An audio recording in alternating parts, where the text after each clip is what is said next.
la une de cette édition, le Premier ministre des Sports et du cadre de vie de la République de Côte d'Ivoire, Robert Begré-Mambé, a lancé la production du gisement Baleine, le plus grand gisement pétrolier en Côte d'Ivoire. L'université Félix Houphouët-Boigny de Cocody a accueilli une rencontre autour de l'African Digital Week 2024, événement organisé par la Confédération Générale des Entreprises de Côte d'Ivoire. Les détails dans cette édition. À voir également, le Centre international pour le développement du droit a lancé son incubateur universitaire axé sur l'entrepreneuriat social et le développement durable. Et puis le collectif des transporteurs et fédération des chauffeurs d'Agnaman était en campagne de sensibilisation des chauffeurs et transporteurs. Les enjeux sécuritaires de la CAN 2023 étaient au centre de la campagne. Bienvenue à tous pour cette nouvelle édition sur Business 24 Africa. La Côte d'Ivoire va multiplier sa production pétrolière par 6 d'ici à 2030. Le Premier ministre des Sports et du cadre de vie, Robert Begré-Mambé, a procédé ce jeudi 23 novembre 2023 dans la commune de Port-Boué au lancement de la production du gisement Baleine, le plus grand gisement pétrolier en Côte d'Ivoire. L'objectif est de fournir du gaz naturel additionnel au secteur de l'électricité. Les détails avec Pierre Tebeu et Richard Akeke. Un parterre de personnalités importantes du pays pour un lancement historique de la production pétrolière du gisement Baleine dans la commune de Port-Boué avec, au premier rang, le Premier ministre des Sports et du cadre de vie, Robert Begré-Mambé. La production journalière de la Côte d'Ivoire est de 30 000 barils jour, contre 200 000 barils d'ici à l'horizon 2027. Ce gisement va permettre à la Côte d'Ivoire d'augmenter sa production nationale et permettre à l'industrie pétrolière de fournir du gaz naturel additionnel. Il s'agit de mettre à la disposition du pays et des ménages une énergie abondante, abordable et de qualité. Au minimum 70 000 tonnes métriques de gaz butane par an seront extraites du gaz naturel provenant de baleines. Cette croissance de la production nationale va contribuer à l'essor de ce secteur. La production de gaz naturel de baleine atteindra dans les mêmes horizons 200 millions de pieds cubes jour. Au niveau de la qualité, le brut de baleine est classé parmi les meilleurs à l'international. Pour le Premier ministre, cette découverte va contribuer à l'atteinte de l'essor de l'industrie pétrolière ivoirienne. Je voudrais en tout premier lieu relever et saluer la vision de son Excellence, Monsieur le Président de la République, son Excellence Alassane Ouattara, qui, dès son accession à la magistrature suprême, a impulsé une accélération des efforts d'exploration du bassin sédimentaire ivoirien. Ce choix traduit l'ambition que les industries extractives, notamment le secteur pétrolier, contribuent à une croissance inclusive et durable. À la fin de la cérémonie, plusieurs personnalités ont été décorées. Ils rendent hommage à la République qui les a reconnus aujourd'hui. Le gisement Baleine, qui vient d'être découvert au large de Port-Boué, est le plus grand gisement de pétrole jamais découvert dans le bassin sédimentaire ivoirien. L'African Digital Week est un événement d'envergure organisé par la Confédération Générale des Entreprises de Côte d'Ivoire. Et pour parler de l'édition 2024, l'Université Félix Houphouët-Boigny d'Abidjan a rassemblé les acteurs clés de l'industrie du numérique en Afrique. Des entrepreneurs, des développeurs, des experts en technologie, des représentants gouvernementaux et des investisseurs. L'objectif de l'African Digital Week 2024, favoriser l'échange d'idées, la collaboration et le développement des solutions innovantes pour stimuler la transformation numérique sur le continent. Diane Cablancan et Ezekiel Seri. L'African Digital Week 2024 a également été marqué par des rencontres B2B, des ateliers pratiques et des sessions de réseautage. Ces activités ont permis aux participants de nouer des partenariats d'échanger des idées et d'établir des contacts professionnels dans le secteur du numérique. Alors, l'African Digital Week est une plateforme d'échange, de réflexion et de proposition d'action sur le numérique. Et nous réfléchissons sur les problématiques d'actualité en matière de numérique. Nous réfléchissons, pas en vase clos, mais avec les professionnels d'ici et d'ailleurs, sur comment les pays africains, et de manière générale, et Côte d'Ivoire, quels sont les bénéfices que ces pays peuvent retirer du numérique. Tout d'abord, on est très heureux de pouvoir participer à ce type de dialogue, de discussion avec les étudiants, mais aussi avec les secteurs privés et aussi également avec leurs professeurs. Parce que, pourquoi je dis cela? C'est parce que, en fait, pour résoudre aujourd'hui, nous pensons que pour résoudre la question de l'employabilité des jeunes, et notamment l'employabilité des jeunes dans le secteur donc, de la transition digitale, la transition numérique, l'industrie 4.0, il faut absolument qu'il y ait donc cet écosystème qui fonctionne, c'est-à-dire cette discussion-là qui puisse être prise entre toutes ces parties prenantes. Une série de conférences et de panels ont eu lieu tout au long de la journée. Ces sessions ont abordé divers sujets clés tels que l'intelligence artificielle, la cybersécurité, la transformation numérique des entreprises, l'économie numérique et l'innovation technologique. L'African Digital Week 2024 a été un événement majeur qui a mis en lumière le potentiel du numérique en Afrique. Il a permis aux acteurs clés du secteur de se rencontrer, d'échanger des connaissances et de développer des partenariats, offrant ainsi des opportunités concrètes de soutenir la transformation numérique sur le continent. Poursuivons cette édition avec le CIDD, le Centre international pour le développement du droit.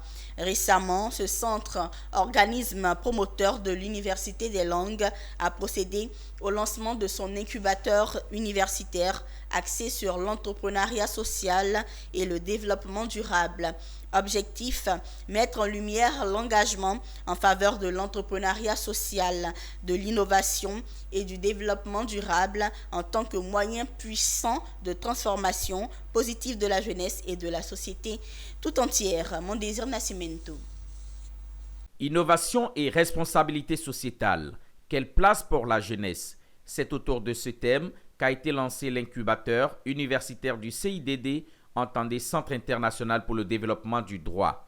Axé sur l'entrepreneuriat social et le développement durable, son objectif est de mettre en lumière l'engagement en faveur de l'entrepreneuriat social, de l'innovation et du développement durable en tant que moyen puissant de transformation positive de la jeunesse et de la société tout entière. Selon les organisateurs, cette initiative s'inscrit dans le cadre de la Semaine mondiale de l'entrepreneuriat et a comme menu un panel de haut niveau sur l'innovation et la responsabilité sociale, la présentation des initiatives de l'incubateur universitaire, la présentation de projets étudiants à fort impact social et présentera également des opportunités de networking avec des professionnels, entrepreneurs et leaders d'opinion.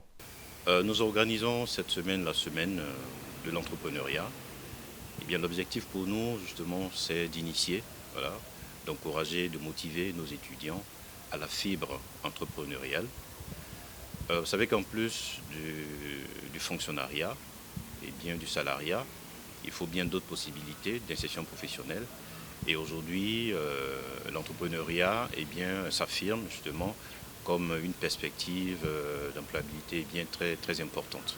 Ce lancement a réuni des acteurs majeurs de l'entrepreneuriat, de l'innovation et du développement durable, notamment des représentants des chambres de commerce de plusieurs pays, du directeur de l'Institut français en Côte d'Ivoire et l'écrivain Armand Gauze. Nous sommes ici ce matin à l'Université des Lagunes pour parler responsabilité sociétale de l'entreprise, mais surtout pour parler de promotion de l'entrepreneuriat à l'endroit des étudiants en fin de cycle, pour effectivement présenter assez globalement l'environnement des affaires, les initiatives en cours pour faire la promotion de l'entrepreneuriat au niveau de la Côte d'Ivoire.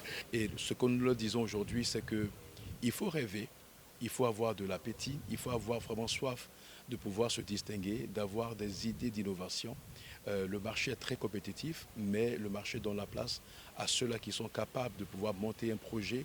Notre rôle, Eurocham, c'est de sensibiliser les entreprises à justement promouvoir les bonnes pratiques qui sont faites en Côte d'Ivoire. Le Centre international pour le développement du droit CIDD est un fruit de l'association à but non lucratif créée en 1993 par des juristes ivoiriens.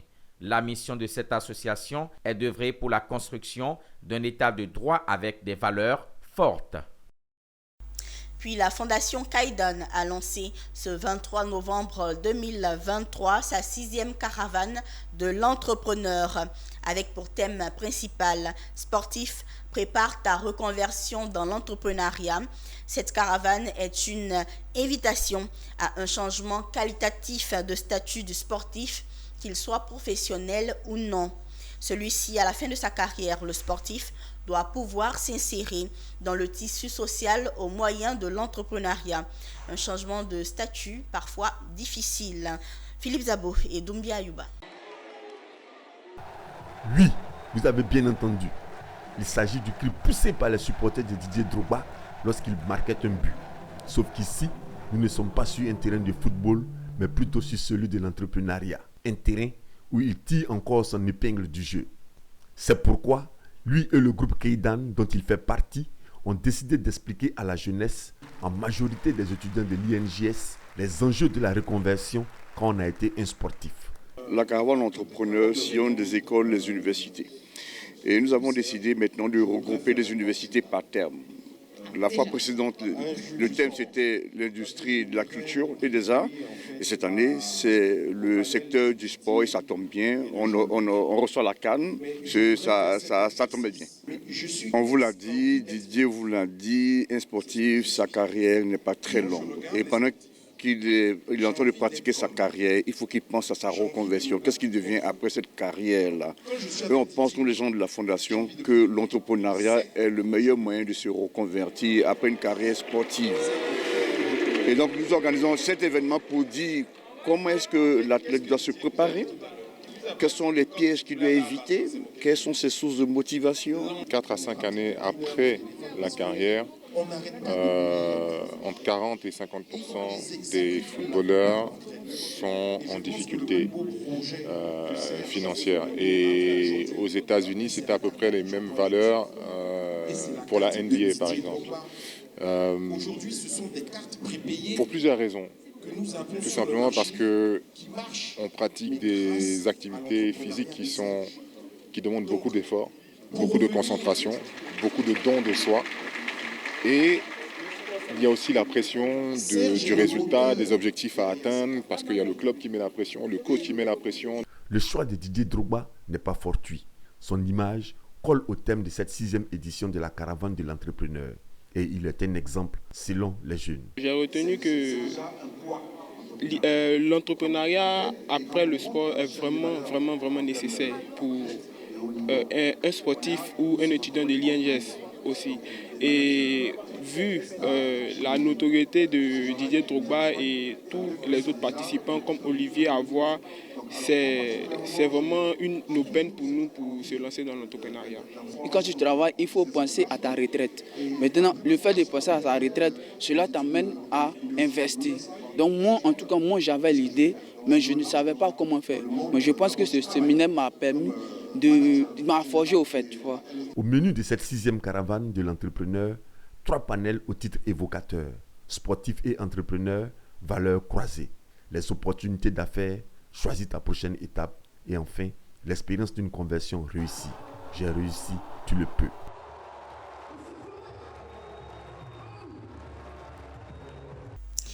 Ce 23 novembre 2023 s'est tenue la cérémonie de réception du bateau de sauvetage du centre SAR, organisée par la Direction générale des affaires maritimes et portuaires. Également au menu de cette journée, la remise de certificats à 19 agents de la marine au terme d'une session de formation en navigation et secours.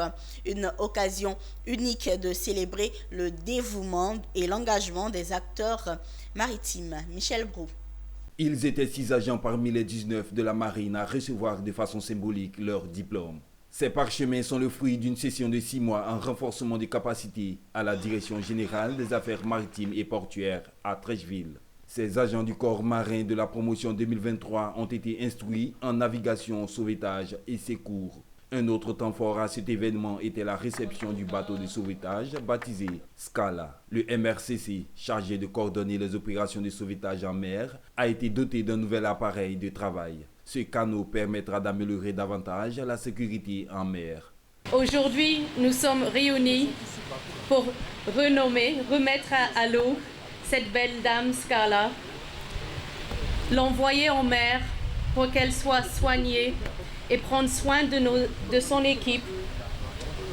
Nous demandons aux marins d'autrefois et à l'humeur de Dieu que la mer réaccepte Scala chez nous en Côte d'Ivoire, de l'aider dans ses traversées et lui permettre de revenir avec son équipage en toute sécurité. Mettre un canot tout le temps en place, super, mais pourquoi faire? Plusieurs missions. Mettre ce dispositif à la disposition de la population ivoirienne, proposer un service d'assistance en mer aux pêcheurs locaux et plaisanciers, proposer un service d'assistance en mer pour tous les navires croisant au large de la Côte d'Ivoire, permettant le transport de patients des plateformes pétrolières vers une structure hospitalière à terre. Les autorités présentes ont souligné l'importance de cet investissement dans la sécurité maritime et ont exprimé leur gratitude aux donateurs pour leur soutien constant aux opérations de sauvetage. La sécurité maritime comprend également l'assistance aux navires en détresse ainsi que le secours aux membres d'équipage et ou aux passagers. Cette responsabilité, qui a pour finalité la sauvegarde de la vie humaine en mer, telle que recommandée par la Convention SOLAS, invite les États à se doter non seulement de cadres organiques maritimes appropriés, mais également de moyens d'assistance, et de recherche et de sauvetage maritime opérationnel. C'est pourquoi le gouvernement a adopté en 2017 la loi 2017-442 du 30 juin portant Code maritime. Il a été fortement recommandé par le législateur la mise en place d'un dispositif adéquat pour recevoir les alertes et assurer la coordination des secours dans les eaux sous juridiction nationale. La cérémonie de réception du bateau Scala est le fruit d'un partenariat entre la DEGAMP avec les ONG Sésame et Marins sans frontières. Ce canot de première classe se caractérise par ses 13,35 m de long et 4,18 m de large avec une vitesse de propulsion de 360 chevaux. Cet outil de pointe permettra désormais à la DEGAMP de remplir aisément ses missions de sécurité et de sauvetage en mer. Parlons de sécurité routière à présent. Le collectif des transporteurs et fédération des chauffeurs d'Agnaman était récemment en campagne de sensibilisation des chauffeurs et transporteurs de la commune. Il s'agissait pour le collectif d'expliquer aux hommes du volant les enjeux sécuritaires de la CAN 2023 en les invitant à adopter des comportements responsables dans la conduite. Le commentaire de Konena Nourgo. Le gouvernement ivoirien peut désormais compter sur le collectif des transporteurs et fédération des chauffeurs d'Anyama dans la lutte contre l'incivisme routier, surtout en période de Cannes.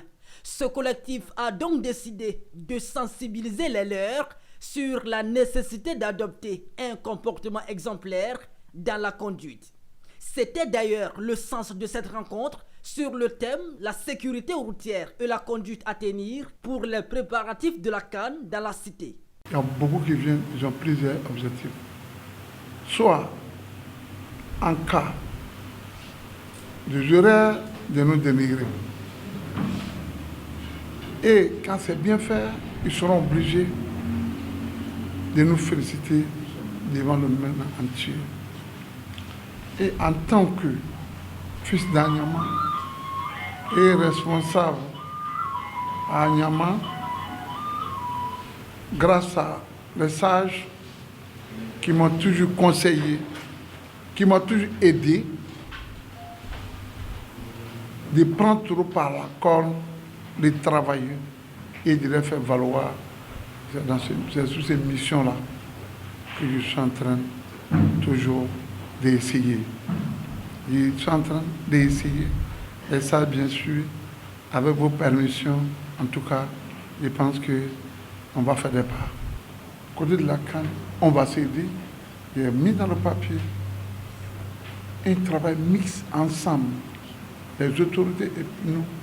Même si c'est à 1h du matin que le match est fini, nous, en tout cas, même si c'est la dernière personne restante, il faut qu'on le transporte pour ne pas que notre nom soit gâté.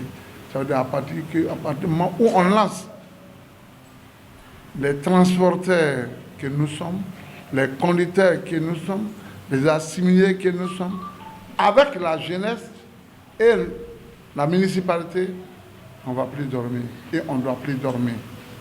Notre commune est devenue une commune de paix, en sécurité. On va et on revient à Anyama en toute sécurité et c'est grâce à vous. Elle m'a demandé de transmettre toutes les félicités et les félicitations donc, de la commune d'Anyama au président qui véritablement chapeaute vraiment le milieu du transport à Anyama et qui en a fait une commune pacifiée. La CAN 2023, faut-il le rappeler, commence le 13 janvier 2024. Plusieurs matchs, dont celui de l'ouverture et la finale, se joueront au stade Ebimpe d'Anyama.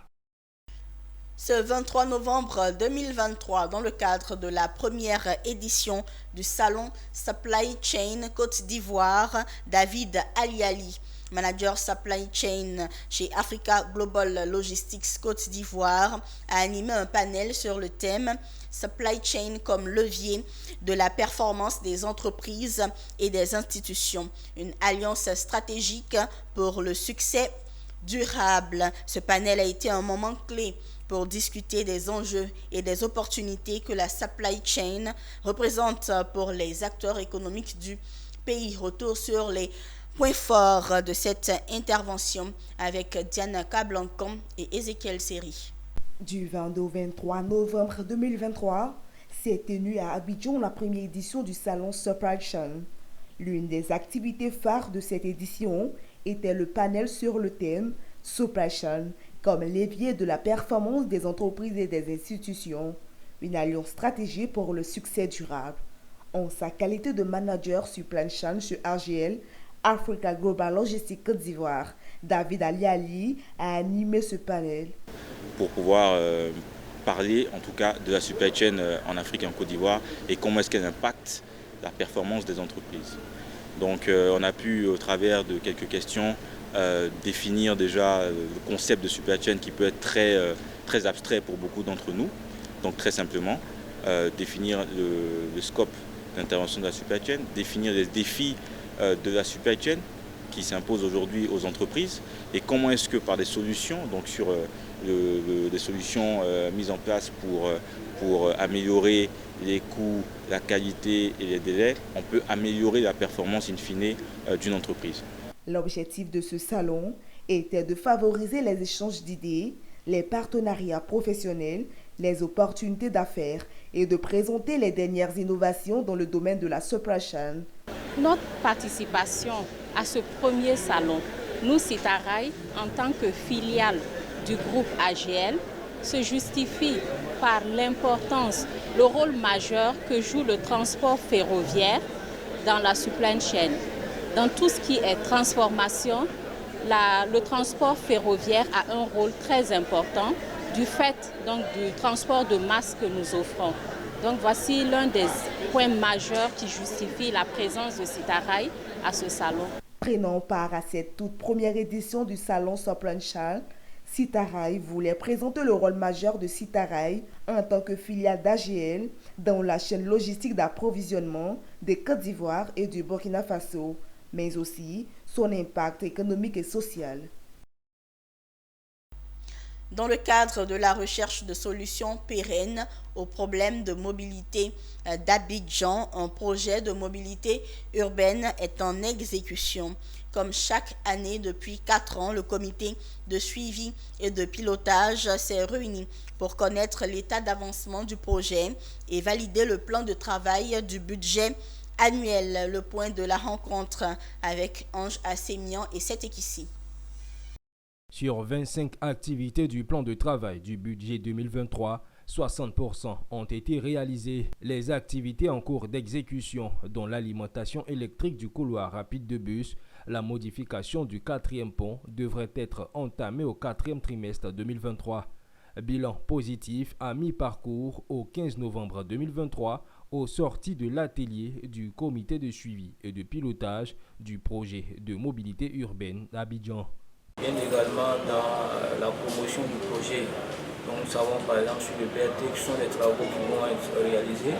Donc il y a toutes les difficultés de circulation pendant la phase de travaux pour lesquelles nous demandons la clémence surtout des populations. Voilà, donc que ces activités-là, ces travaux-là se réalisent dans un climat. En partenariat avec la Chambre de commerce européenne Côte d'Ivoire, ces rencontres interactives sont fréquentes. Pour cette 4e session, 10 métiers de l'avenir ont été dévoilés. Ce sont entre autres l'expert en intelligence artificielle, expert de la question du changement climatique, l'analyste de la sécurité informatique. Nous venons de faire le point sur l'exécution des activités du projet donc au titre de l'année 2023. Donc en termes budgétaires, nous sommes à un taux d'exécution du budget 2023 autour de 60%. Voilà, donc, ce qui nous permet de dire que globalement les activités sont en cours de réalisation. Nous devons maintenir la cadence pour que cette année 2024 soit meilleure en termes d'exécution des activités du projet. En prélude aux travaux dont le démarrage aura lieu dans le premier trimestre de l'année 2024, c'est l'occasion pour le coordinateur de faire appel à une implication de la population dans ce projet. Ouvrons une page santé à présent pour freiner la propagation des virus, des fièvres hémorragiques qui surviennent dans les communautés ivoiriennes. Les services vétérinaires de Côte d'Ivoire ont sollicité un atelier réunissant les acteurs de la santé et toutes les parties prenantes. L'objectif est de valider les outils de sensibilisation en langue baoulé, dioula et sénoufo, de puissants outils qui, selon les acteurs, permettront de toucher une plus large cible dans la prévention des maladies. Zénab Dosso pour le récit.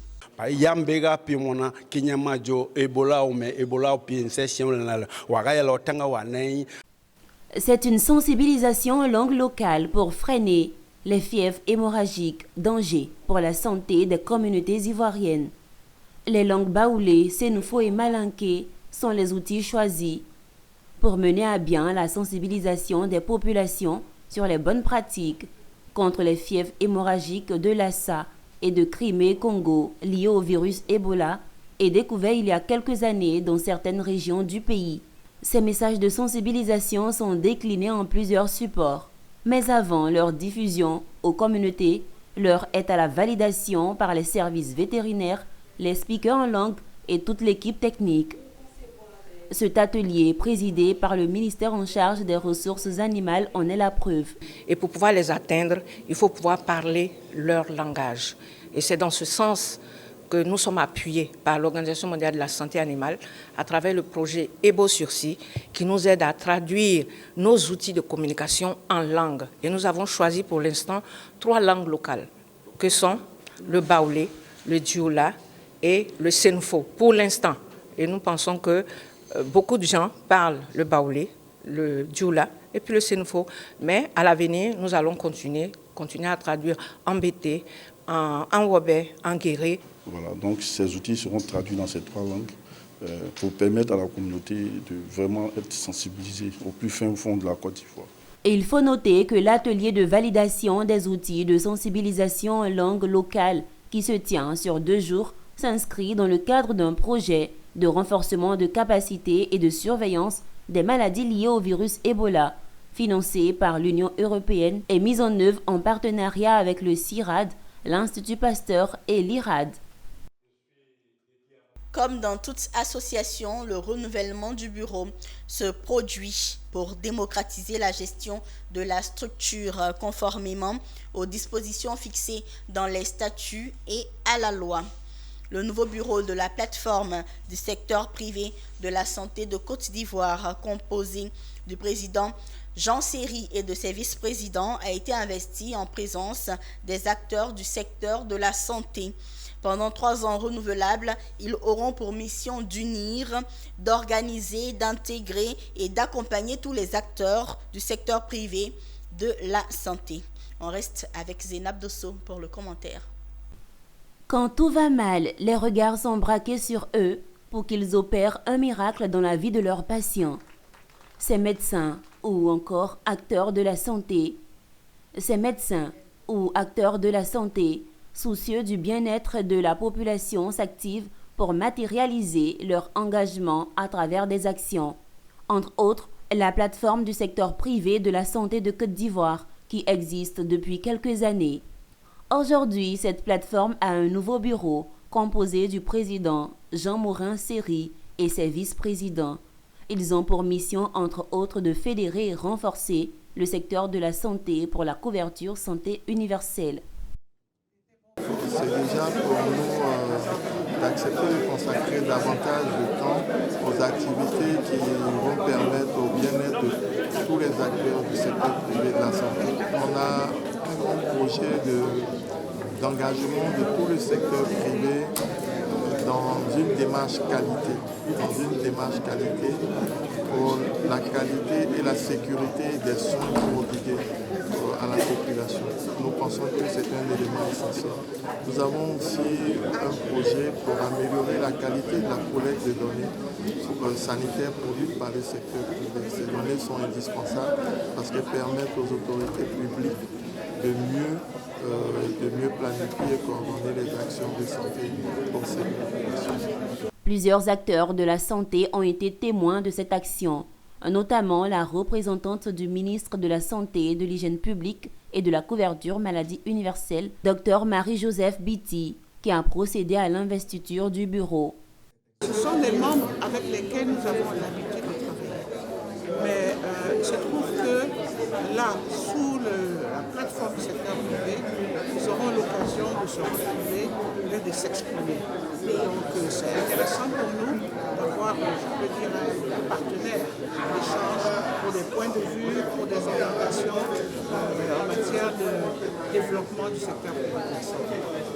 Créée en 2015, la plateforme du secteur privé de la santé de Côte d'Ivoire est une alliance entre les organisations professionnelles et entreprises du secteur privé de la santé, ainsi que de la société civile agissant dans le secteur sanitaire. Note sur des distinctions. Des personnalités ivoiriennes ont reçu le titre de docteur honoris causa pour avoir contribué de manière significative à développer leur secteur d'activité. Une distinction faite par l'université américaine Glory International University, qui désormais installée en Côte d'Ivoire, veut contribuer au développement du capital humain. Walter Kofi et Marius Seri. Ils se sont vus décerner le prix international Dr honoris causa de la prestigieuse institution californienne Glory International University.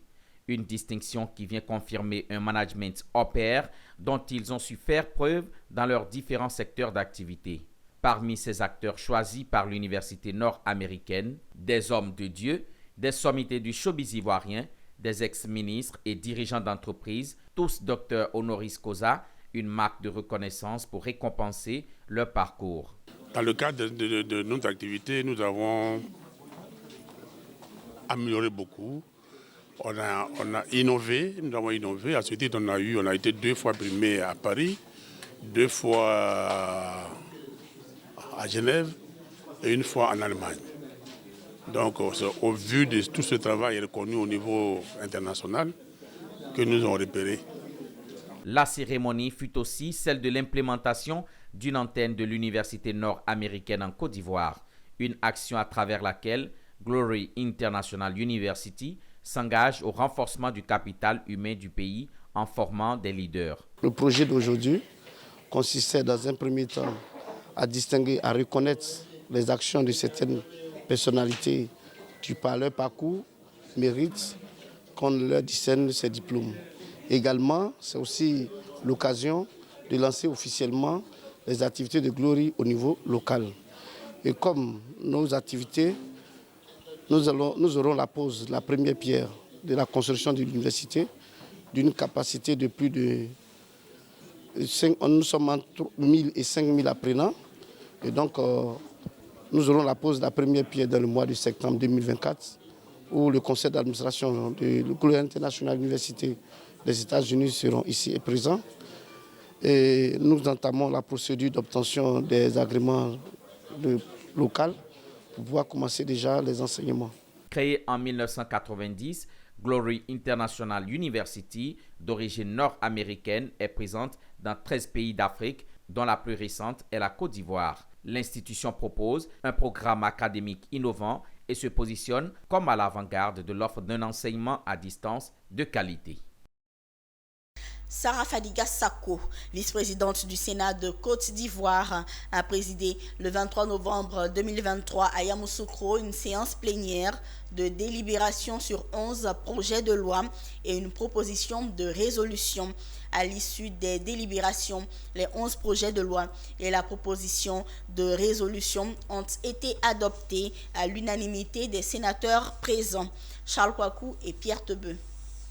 Après leur examen et adoption par les commissions concernées, les projets de loi portant code de l'hygiène et de la salubrité, projet de loi portant code de l'eau, projet de loi portant promotion des startups numériques, projet de loi portant code de l'environnement, projet de loi d'orientation relative à la jeunesse, projet de loi portant statut du corps diplomatique, projet de loi portant statut général de la fonction publique, projet de loi autorisant le président de la République à faire adhérer la Côte d'Ivoire à la Convention internationale pour la protection de toutes les personnes contre les disparitions forcées, adoptée le 20 décembre 2006 à New York aux États-Unis, projet de loi autorisant le président de la République à ratifier l'accord portant création de la Facilité africaine de soutien juridique, projet de loi portant ratification de l'ordonnance numéro 2023-23 du 18 janvier 2023 instituant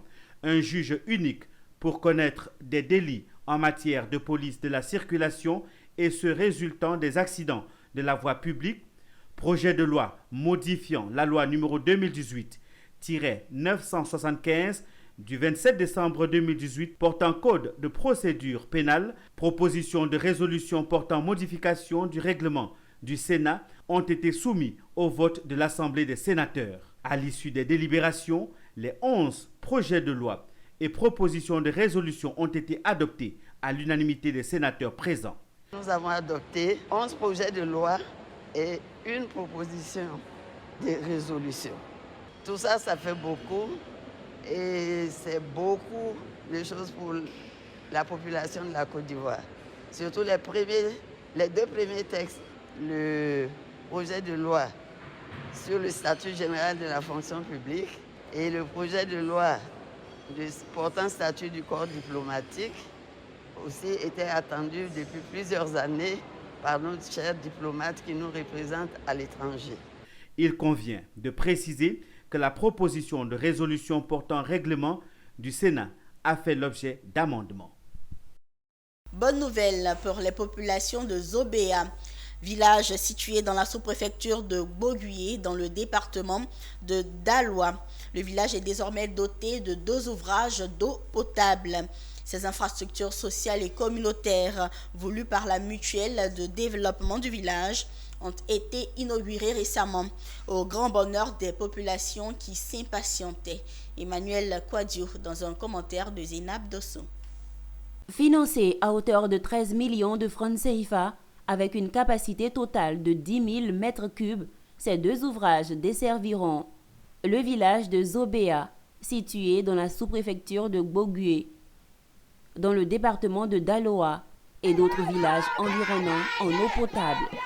Une nouvelle qui ravit Lohuri Adrien, président de la mutuelle de Zobéa, qui voit ainsi l'un de ses principaux objectifs se concrétiser, à savoir la mise à disposition d'un plus grand nombre d'habitants de l'eau de meilleure qualité. J'ai voulu que l'eau vienne ici et que souvent je viens ici, quand j'arrive ici, les matins de chez nous, des coutumes, il faut que ta femme ou la femme de ton grand frère te fasse un déjeuner. Mais souvent je me rends compte que quand les femmes vont Au plus, de 5 heures, elles reviennent à midi. Ça veut dire que pour avoir accès au déjeuner, vraiment c'était difficile. Le déjeuner était avare parce que la femme, quand elle n'a pas encore accès à l'eau, c'est difficile. Et c'est pour cela, comme nous avons une mutuelle bien structurée à Abidjan, au cours d'une réunion, j'ai émis l'idée de faire une fontaine, un château. Et l'idée a été acceptée par tous. Dans la même dynamique, Grand Ouan Loué Lazare, chef du village de Zobéa, a exprimé sa gratitude aux mutualistes qui ont réalisé ces œuvres qui impacteront durablement la vie de ses administrés. Les femmes sont les premières bénéficiaires d'adduction en eau potable. Visiblement, elles sont plus que soulagées. Dans les années 1960, dans les années 1940, nous on a bu l'eau de marigot, où les mille pattes dorment, où les margouillas dorment, où les grenouilles chantent. Mais dans tout ça, peut-être c'est parce que pour ça là, on n'est pas allé loin, on a fait les bancs, mais quand on passe l'examen, on dit ceux-là ont échoué.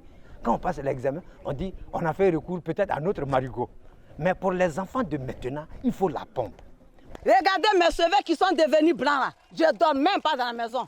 Les petites femmes que mes enfants ont mariées là, à cause de l'eau là, elles ne sortent pas, elles les marient. Vers les 4 h du matin, 3 h du matin, les femmes sont dehors. Bon, à 4 h du matin, à 3 h du matin, la femme est sortie. Oh. Comment elle peut faire affaire avec son mari? Tu ne sors pas avec ton mari là. Comment tu as fait pour voir avant? Oui, aujourd'hui, on a eu de l'eau, on a dans joie. Il faut noter que Zobéa est un village de plus de 5000 âmes de la sous-préfecture de Bogué dans le département de Daloa. En images, l'Afrique du Sud a émis ce 22 novembre un soukouk domestique d'un montant de 20,4 milliards de rands, 1,1 milliard de dollars pour financer son déficit budgétaire. L'opération, dont le montant pourrait être revu à la hausse en cas de forte demande de la part des investisseurs, est la deuxième émission d'obligations islamiques réalisée par le pays le plus industrialisé d'Afrique après celle de 2014. Et puis la proposition du groupe africain de transférer les négociations fiscales internationales aux Nations Unies, connue sous le nom de résolution pour la promotion d'une coopération internationale inclusive et efficace en matière fiscale, a été adoptée. Cela marque une victoire historique ce 22 novembre 2023, une victoire de l'Afrique face aux intérêts défendus par le bloc des pays occidentaux. Voilà, ce sera tout pour cette édition que j'ai eu plaisir à vous présenter sur Business 24 Africa. Très bonne suite de programme.